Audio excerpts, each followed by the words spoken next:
முருகனின் இரண்டாம் படை வீடாக கருதப்படும் திருச்செந்தூரில் அதிகாலை 5 மணிக்கு நடைபெறும் விஸ்வரூப தரிசனத்தை காண ஏராளமான பக்தர்கள் நள்ளிரவு முதலே காத்து கிடப்பார்கள்.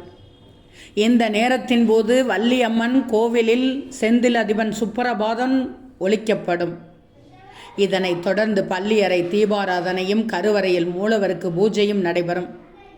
அதன் பின் தான் கொடிமரத்தடியில் பள்ளியறையில் இருந்த பாலும் கற்கண்டும் பக்தர்களுக்கு வழங்கப்படும். திருச்செந்தூரில் அதிகாலை விஸ்வரூப தரிசன நேரத்தில் பக்தர்களுக்கு பன்னீர் இலை விபூதி பிரசாதம் கொடுப்பது என்றும் வழக்கமாக உள்ளது.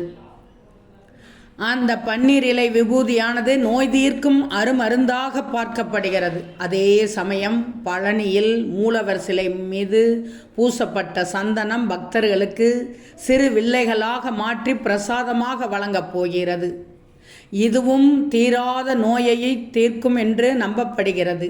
இந்த விஸ்வரூப தரிசனம் நீங்கள் பார்க்கும்போது வாழ்க்கையில் கவலைகள் நீங்கி இன்பம் பிறக்கும் என்றும், செல்வ வளம் தொடங்கி அனைத்து வளங்களும் பெற்று சிறப்போடு வாழ்வீர்கள் என்று நம்பப்படுகிறது. இந்த முருகன் கோவிலில் நடைபெறும் விஸ்வரூப தரிசனத்தை கண்டால் என்னென்ன பலன்கள் கிடைக்கும் என்பதை தெரிந்து கொண்டீர்கள் அல்லவா?